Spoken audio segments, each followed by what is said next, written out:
अफ़सोसनाक ख़बर से शेयर कई पिया। माचो थाने जे अद ॻोठ हुसैन सोलंकी में 8 खां मथे हथियारबंदनि हमलो करे 5 ॼणनि खे क़तल करे छॾियो आहे।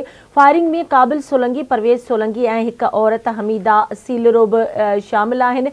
5 ॼणा क़तल कया विया आहिनि। अहम ख़बर खे ॾियूं पिया पियो। ॿीहर ओबावड़ो में हथियारबंदनि हमलो करे औरत समेत 5 ॼणनि खे क़तल कयो आहे। ॻोठ हुसैन सोलंकी में 8 खां मथे हथियारबंदनि हमलो कयो। फायरिंग में 5 ॼणा मारिजी विया आहिनि। हिकु भेरो ॿीहर अव्हांखे अफ़सोसनाक ख़बर ॿुधाए रहिया आहियूं। ओबावड़ो वेझो हथियारबंदनि जी फायरिंग में औरत समेत 5 ॼणा क़तल थी विया। माचो थाणे जी हद ॻोठ हुसैन सोलंकी में 8 खां मथे हथियारबंदनि हमलो करे 5 ॼणनि खे क़तल करे छॾियो।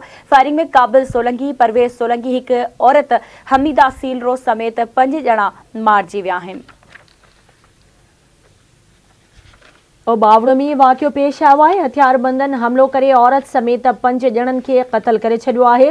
ॻोठ हुसैन सोलंकी में 8 खां मथे हथियारबंदनि हमलो कयो। फायरिंग में 5 ॼणा मारिजी विया आहिनि।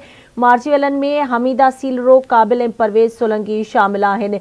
अफ़सोसनाक ख़बर सां शेयर कई पिया। ओबावड़ो में हथियारबंदनि हमलो करे औरत समेत 5 ॼणनि खे क़तल करे छॾियो आहे। ॻोठ हुसैन सोलंकी में 8 खां मथे हथियारबंदनि हमलो कयो, जंहिंमें फायरिंग में 5 ॼणा मारिजी विया आहिनि। तफ़सील मालूम कंदासीं। असां लाइन ते मौजूद आहे ओबावड़े मां आवाज़ न्यूज़ रिपोर्टर मुज़फ़र चारण। जी मुज़फ़र, छा मामलो आहे? कहिड़े कारण तहत 5 माण्हुनि खे क़तल कयो वियो आहे? जी, ओबावड़ो भरिसां पंजाब मार्के थाणे जे ॻोठ हसन सोलंकी में 8 खां मथे हथियारबंदनि चढ़ाई करे फायरिंग करे गोलियूं हणी हिकु औरत समेत 5 ॼणनि खे क़तल करे छॾियो। सोलंकी बरादरी जा काबिल सोलंकी, परवेज़ सोलंकी घर में वेठल हुआ। मसावट हमीदा सीलो समेत 5 ॼणा मारिजी विया आहिनि। ज़रिए मूजिब फायरिंग जो सिलसिलो जारी आहे। अहिड़ो हमलो शहर ऐं कोश बरादरी जे हथियारबंदनि पुलिस मुक़ाबले में मारिजी वियल कुझु ॾींहं अॻु धाड़ेल जे प्लान में कयो वियो आहे। अहिड़े इतला ते पंजाब पुलिस माचको पुलिस वाक़े वारे हंधि रवानी थी गई आहे। ठीक है, मुझे मेहरबानी मुज़फ़र अपडेट करण लाइ।